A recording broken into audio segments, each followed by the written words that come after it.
அன்பினர்களே, இன்றைய உலக பரப்பில் வளைகுடா பற்றி மிக அதிகமாக எல்லா நாடுகளும் எல்லா மொழிகளிலும் இன்றைய காலை செய்தியாக புதன்கிழமை காலை செய்தியாக பேசப்படுது என்னவென்றால் 2-3 வாரங்களில் அமெரிக்க படைகள் ஈரானை விட்டு வெளியேறும் என்று ட்ரம்ப் சொல்கின்றார்.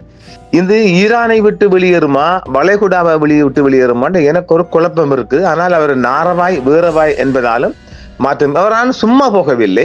அவர் இறக்கி இருக்கின்ற குண்டுகளையும் படைகளையும் மோத விட்டுத்தான் செல்வார் என்றும் ஒரு தகவல் செல்கின்றது. வெற்றியோ தோல்வியோ நாங்கள் ஒரு 17 தினங்கள் இன்று ஏப்ரல் 1 தேதி இல்லையா, அப்படியானால் அவர் ஒரு 17 தினங்கள் வளைகுடாவில் மிகப்பெரிய ஒரு போரை நடத்தி அமெரிக்காவின் மிகப்பெரிய ஒரு படை அணியை பலி கொடுத்து அல்லது நரபலி கொடுத்து விட்டுத்தான் அவர் செல்லுவார் என்றுதான் ஒரு ஊடக செய்திகள் தெரிவிக்கின்றது.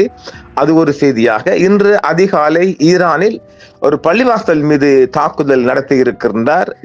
குட்டி சாத்தானும் பெரிய சாத்தானும். அதில் 3 பேர் இறந்திருக்கின்றார்கள், 12 பேர் காயமடைந்திருக்கின்றார்கள். அது ஒரு செய்தியாகவும், மற்றொரு செய்தியாக ஈரானில் 2 மிக மிக முக்கியமான இரும்பு ஆலைகள் மீது மிகப்பெரிய தாக்குதல் ஒன்றை தொடுத்திருக்கின்றது 2 சைத்தான்களும். இந்த செய்திகள் தான் இன்றைய வளைகுடா செய்தியில் முக்கிய தலைப்பு செய்திகளாக வெளிவந்திருக்கின்றது. ஒரு மத இடத்தை, அதாவது ஒரு மத வளாகத்தை, பள்ளிவாசல் தான் அது, மத வளாகத்தை தாக்குதல் என்பது மிகப்பெரிய கண்டனம் தெரிவிக்கின்றது. அந்நிய தேசங்களால் அரபு தேசம் வாய் திறக்கல. இது எப்படி இருக்குது? இவனும் அரபு அந்த சவுதியில குவைட்ல இருக்காங்க, அவனுகள் வாய் திறக்கல. ஆனால் கிறிஸ்தவ மக்களை மிக அதிகமான நல்ல மக்கள் இருக்குதான். நாம அமெரிக்கா கொண்டு கொட்டுற பெசஜந்தத்தை வச்சு நாம கிறிஸ்தவ மக்களை ஒருபோதும், நான் என்னோட தனிப்பட்ட முறையில் நான் எடை போடுவதில்லை. மிகவும் அன்பான மக்கள். நான் அதை அவளுக்கு கூட அதிகமாக வாழ்ந்த வகையில் செய்யலாம். அது சாத்தாங்குளத்திலும் பார்ப்பேன். மிக அதிகமாக கிறிஸ்தவ மக்களில் 2 கபோதிகள் கிடக்கும். அதை நம்ம கணக்கெடுக்க தேவையில்லை. 100 மாம்பழத்தில் 2 மாம்பழம் அழுகினா அதை நம்ம பார்க்கிற மாதிரில பெரும்பான்மையாக கிறிஸ்தவ மக்கள் அன்பானவர்கள், அன்பு தேசம் கொண்டவர்கள் என்பதில் மாற்று கருத்துக்கு இடமே கிடையாது என்பதையும் நாம் ஆணித்தரமாக பதிவு செய்து பாருங்கள். நாம் முதலாக ஈரானுக்குள்ள செல்வோம். ஈரானின் ஜன்ஜானில் உள்ள பள்ளிவாசல் மீது வான்வழி தாக்குதலில் 3 பலியாகி 12 பேர் காயமடைந்து இருக்கின்றார்கள். அதிகாலை நடந்த தாக்குதலில் ஹொசைனிய அசாம் ஜன்சான், நினைக்கிறேன் இது பெரியவர் அந்த ஐஆர்ஜிசிக்காரங்கள் அதிகமாக தொலைப்போற இடமா இருக்கனால ஒரு விசேடமான பள்ளிவாசல் அங்க இருக்கு. அது அல் ஹொசைனி என்று நினைக்கிறேன். அதைத்தான் இதா இருக்கணும். அதிகாலை நடந்த தாக்குதலில் ஹொசைனிய அசாம் ஜன்சான் வளாகத்தில் உள்ள பல கட்டிடங்கள் சேதமடைந்தன. மேலும் மீட்பு குழுவினர் கூடுதல் பாதிக்கப்பட்டவர்களை தேடும் பணிகளை தொடர்கின்றனர். பள்ளிவாசல் தரைமட்டமாக்கப்பட்டிருக்கின்றது.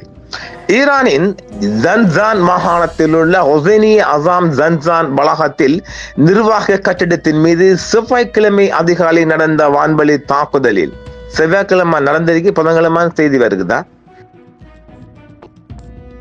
நடந்த வான்வழி தாக்குதலில் 3 பேர் கொல்லப்பட்டதாகவும் 12 பேர் காயமடைந்ததாகவும் மாகாண அதிகாரி ஒருவர் தெரிவித்திருக்கின்றார்.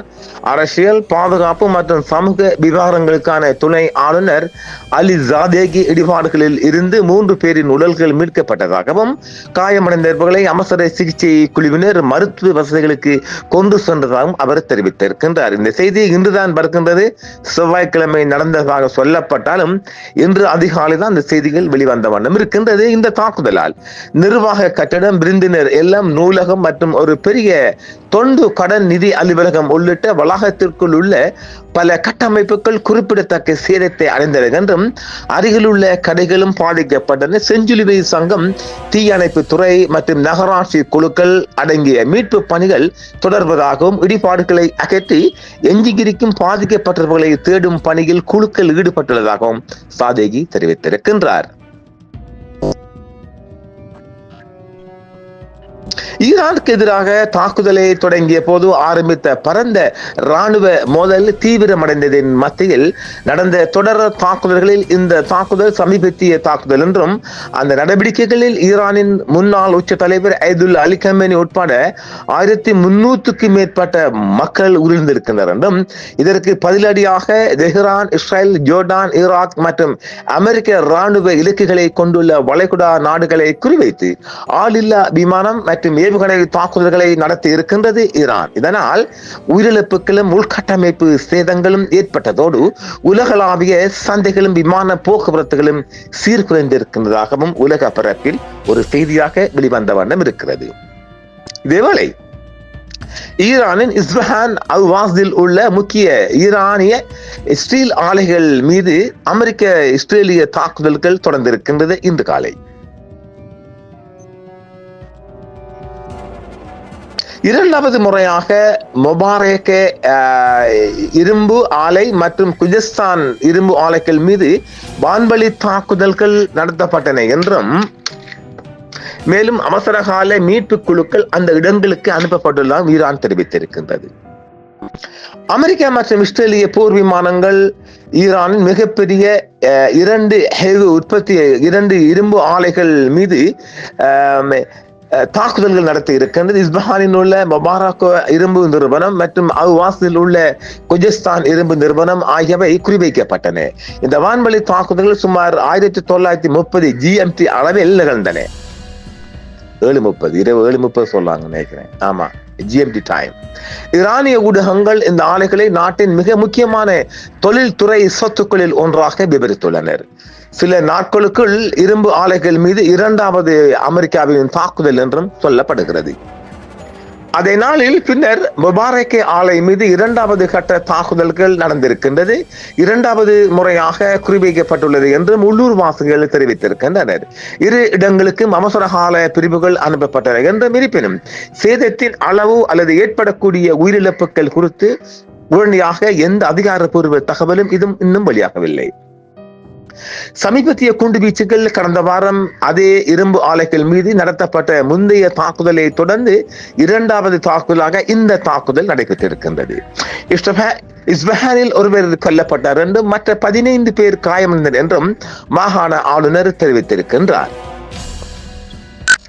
இதேவேளை இந்த செய்தி தான் மிக முக்கியமான செய்தியாக வருகின்றது. 2-3 வாரங்களில் அமெரிக்க படைகள் ஈரானை விட்டு வெளியேறும் என்று ட்ரம்ப் இன்று தெரிவித்திருக்கின்றார். புதன்கிழமை செய்தியாக எனக்கு ஒரு சந்தேகம், ஈரானுக்குள்ள ஒரு அமெரிக்க போஸ்டர்ஸும் இல்லை. இது வந்த செய்தி எனக்கு தெரியல. ஈரானை விட்டு வெளியே போகின்றாரா அல்லது வளைகுடாவை விட்டு வெளியே போகின்றாரா என்பதுக்கு கிளியர் இல்லை. நாம் அதை கிளாரிபிகேஷன் பண்ணி தருவோம். தெஹ்ரானின் அணுசக்தி லட்சியங்கள் முறியடிக்கப்பட்டு விட்டதாகவும் அதன் இராணுவ திறன்கள் கடுமையாக சிதைக்கப்பட்டு விட்டதாகவும் கூறி அமெரிக்க அதிபர் தனது படைகளை உடனடியாக திரும்ப பெறுவதாக அறிவித்திருக்கின்றார். அதனால நாரவாய் வேறவாய் ஏதென்று பார்க்கலாம். அடுத்த 2 முதல் 3 வாரங்களுக்குள் அமெரிக்க படைகள் ஈரானில் இருந்து திரும்பப்படும் என்று அமெரிக்க அதிபர் டொனால்ட் ட்ரம்ப் செவ்வாய் அன்று நேற்று தெரிவித்திருக்கிறார். நேற்று நமக்கு இன்றைய தானே வந்திருக்குது, 13 அவர் வித்தியாசம் இல்லையா? அதனால் இது பிப்ரவரி 28 அன்று தெஹ்ரானுக்கு எதிராக தொடங்கப்பட்ட இராணுவ நடவடிக்கைகளுக்கு ஒரு சாத்தியமான முடிவை குறிக்கிறது என்றும் வெள்ளை மாளிகையில் செய்தியாளர் பேசிய ட்ரம்ப் நிர்வாகத்தின் முதன்மை நோக்கமான ஈரான் அணு ஆயுதம் பெறுவதை தடுப்பது ஏற்கனவே அடையப்பட்டு விட்டது என்றும் ட்ரம்ப் தெரிவித்திருக்கிறார். அவர்களிடம் அணு ஆயுதம் இருக்காது, அந்த இலக்கு அளிக்கப்பட்டு விட்டது என்றும் ட்ரம்ப் மேலும் தெரிவித்திருக்கிறார். இராணுவ நோக்கங்கள் நிறைவேற்றப்பட்டதாகவும் ட்ரம்ப் அறிவித்திருக்கின்றார். என்ன செய்வோம், மீசையில பனிய தரையில் விழுந்தாலும் மீசையில் மண் ஒட்டாத கவரிமான் நம்ம நெய்னா ட்ரம்ப்.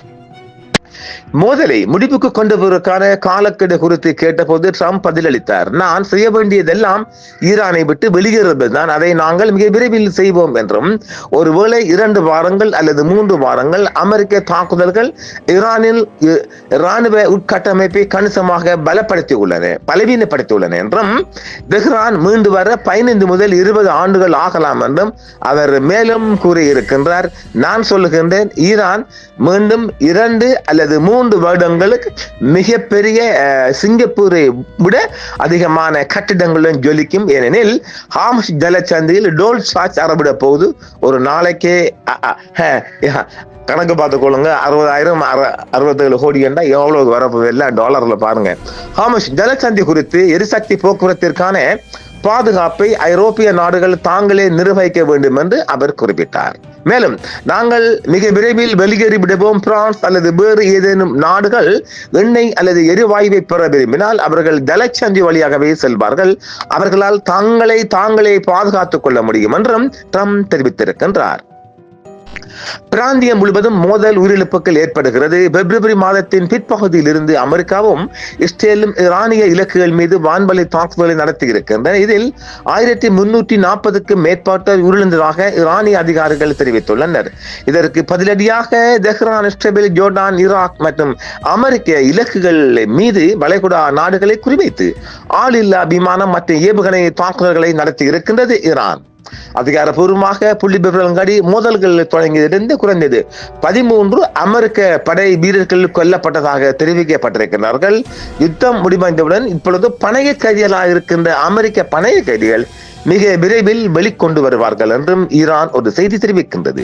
இந்த மோதல் உலகளாவிய எரிசக்தி சந்தைகளையும் உலகின் எண்ணெய் விநியோகத்தின் கணிசமான பகுதிக்கு ஒரு முக்கிய தடையாக விளங்கும் ஹார்முஸ் ஜலசந்தி வழியாக செல்லும் கப்பல் போக்குவரத்தையும் சீது குலைத்து உலக பொருளாதாரத்தின் அடிமடியிலே கைவைத்த யுத்தமாக ஈரான் யுத்தம் மாறி இருக்கின்றது.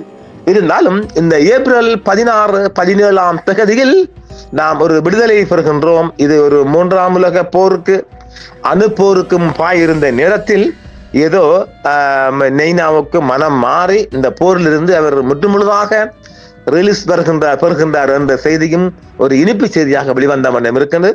பார்ப்போம் அடுத்து வருகின்ற செய்திகளின் தாக்கம் அதன் எந்த அளவு தாக்கு பிடிக்கும் என்பதையும் நாம் தொடர்ந்து ஆராயம் தருவோம் நேர்களே. மீண்டும் மற்றொரு காணொலி சந்திப்போம் நேர்களே. என்றும் உங்களுடன் சன்ரைஸ் இந்தியா டிவி சப்ஸ்கிரைப் பண்ணுங்கள், பெல் பட்டனையும் கிளிக் செய்யுங்கள். உங்கள் ஆதரவே எங்கள் சேவை. ஆதரவு தாருங்கள், அரவணைப்போம்.